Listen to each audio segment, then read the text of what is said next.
आदरणीय बंधुओं, माताओं व मेरी प्यारी बहनों, राधे राधे। आप सभी का हमारे YouTube चैनल जीवन की धारा पर बहुत बहुत स्वागत है। बंधुओं, आज हम इस वीडियो में भगवान श्री विट्ठल यानी कि भगवान श्री हरि व उनके परम भक्त श्री नामदेव जी के बचपन की सत्य कथा सुनेंगे, जिसे सुनने सुनाने से भगवान श्री हरि की कृपा से भक्त के मन की इच्छा पूर्ण होती है। कथा कहानी सुनने के बाद यदि आप हमारे चैनल पर नए हैं तो कृपया हमारे चैनल को सब्सक्राइब करें, बेल आइकन को प्रेस करें ताकि हमारी वीडियो की नोटिफिकेशन सबसे पहले आप तक पहुंचे। वीडियो को शेयर व लाइक भी जरूर करें। कथा के अनुसार पंढरपुर के नजदीक बसे एक गांव में भक्त श्री नामदेव जी का जन्म हुआ।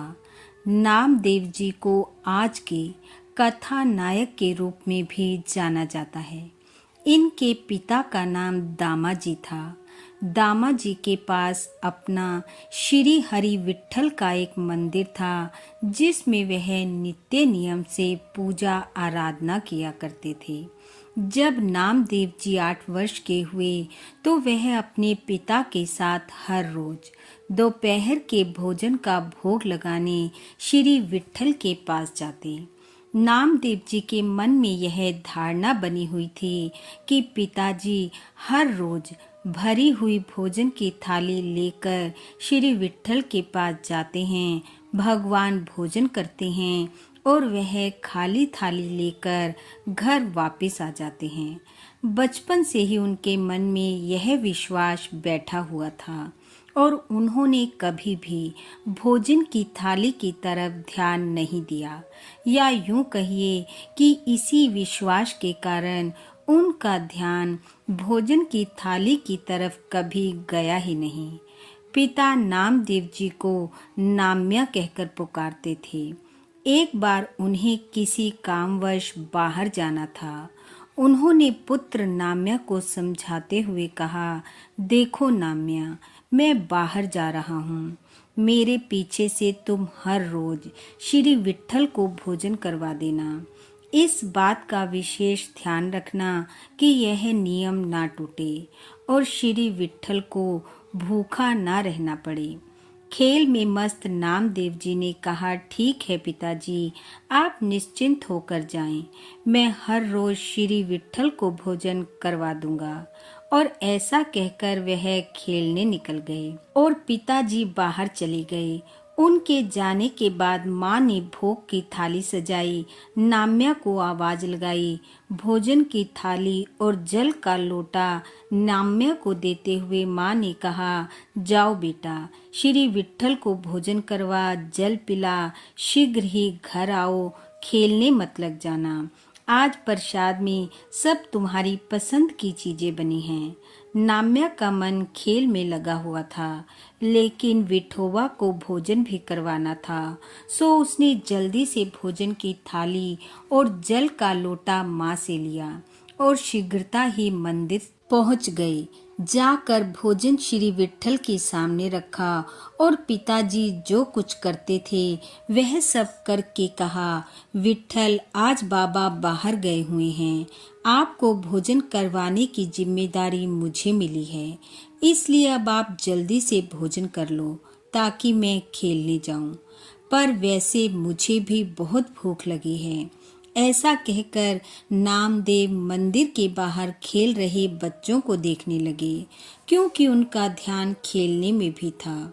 थोड़ी देर प्रतीक्षा करने के बाद उन्होंने जैसे ही भोजन की थाली की तरफ देखा तो देखा भोजन तो वैसे का वैसा ही पड़ा है, कुछ भी टस से मस नहीं हुआ। उसने फिर से बाल मन के निश्चल भाव से कहा, देखो विट्ठल, आपको भोजन करवाने के बाद ही मुझे भोजन करना है और फिर खेलने जाना है। मैंने अपने बाबा से कह दिया था कि आपको भूखा नहीं रहने दूंगा। यदि आप भोजन नहीं करोगे तो मैं झूठा कहाऊंगा, इसलिए जल्दी से आकर भोजन कर लो।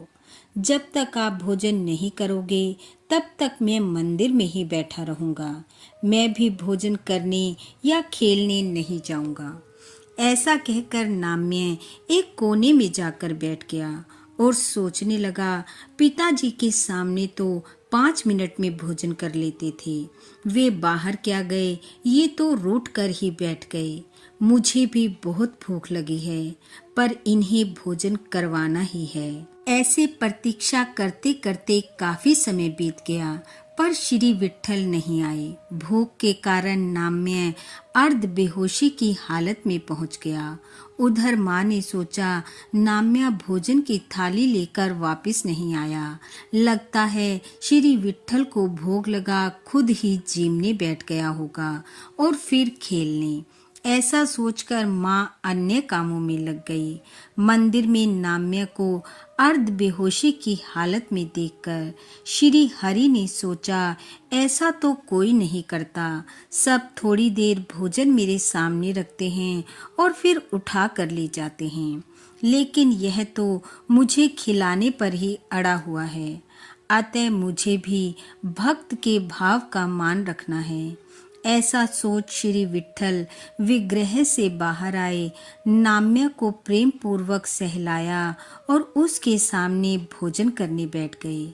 नाम्य भी उठकर बैठ गया और सोचने लगा, शायद मैं छोटा हूं ना, इसलिए श्री विट्ठल ने आने में देरी कर दी। श्री हरि भोजन कर रहे थे और नाम्य उन्हें सारी बात बता रहा था कि बाबा बाहर गए हैं, अब कुछ दिन मैं आपके लिए भोजन लाऊंगा, इसलिए आप जल्दी से आकर भोजन कर लिया करना और मेरे साथ खेलना भी।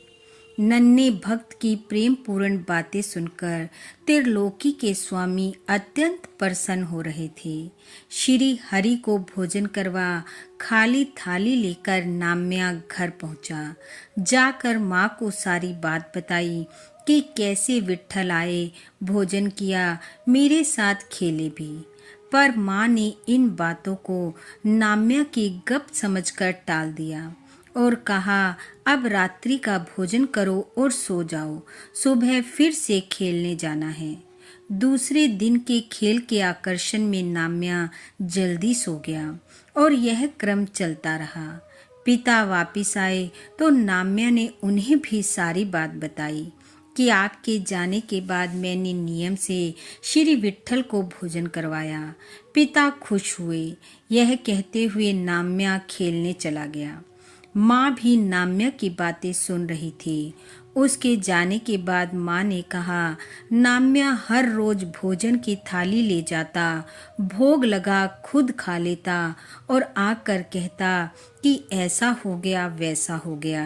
पिता को सुनकर यह ठीक ना लगा कि भोजन का भोग लगाना, घर वापस ना लाकर स्वयं खा जाना, ये संस्कार मैंने नाम्या को नहीं दिए हैं और यदि स्वयं भगवान आते हैं तो ऐसा सोचकर दामाजी चिंता में डूब गए और अगले दिन उन्होंने नाम्या को साथ लेकर मंदिर जाने का निश्चय किया।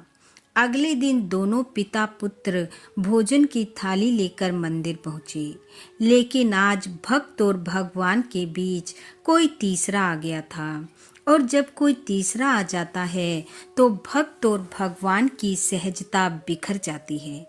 पिता ने कहा, पुत्र भोग लगाओ। नाम्या ने रोज की तरह भोग रख श्री विट्ठल को पुकारा, लेकिन भगवान न आए। वह जोर जोर से पुकारता रहा। जब काफी समय हो गया तो पिता ने नाम्या को डांटते हुए कहा, तुम झूठ बोलते थे, स्वयं भोजन कर भगवान का नाम लगाते थे। पिता के ऐसे शब्द सुनकर नाम्या जोर जोर से रोने लगा और कहने लगा, श्री विट्ठल, आप जानते हो मैं झूठा नहीं हूँ। आप जब तक ना आओगे मैं यहीं बैठा रहूँगा, मर जाऊँगा पर यहाँ से न जाऊँगा। पुत्र के मुख से मरने की बात सुनकर पिता को लगा कि उन्होंने नाम्या को कुछ ज़्यादा ही लड़ दिया है। फिर पुत्र को प्यार करते हुए उन्होंने कहा, कोई बात नहीं, आज विट्ठल आना नहीं चाहते होंगे, चलो अब हम घर चलते हैं। पर नाम्या रोते रोते श्री विट्ठल को पुकार रहा था, कह रहा था कि आज बाबा के सामने मैं झूठा हो गया, आप जल्दी आओ विट्ठल, आप जल्दी आओ। दया निधान श्री हरि अपने नन्हे भक्त का कष्ट देख ना सके, विग्रह से साक्षात प्रकट हुए और नाम्य को अपनी गोद में बिठा लिया।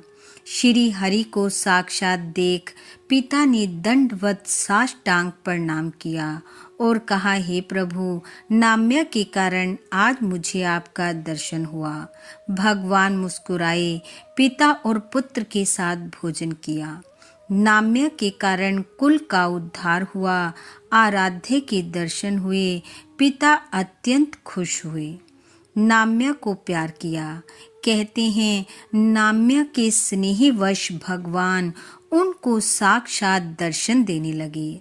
नाम्य जब चाहते भगवान भक्त के प्रेम में खींचे आते। बोलो भक्त वत्सल भगवान की जय। बोलो श्री हरि विट्ठल की जय। बंधुओं, भगवान श्री विट्ठल की कृपा आप व आपके परिवार पर सदैव बनी रहे। आपका घर आंगन खुशियों से महकता रहे। इन्हीं शुभकामनाओं के साथ आप सबका बहुत बहुत धन्यवाद। राधे राधे।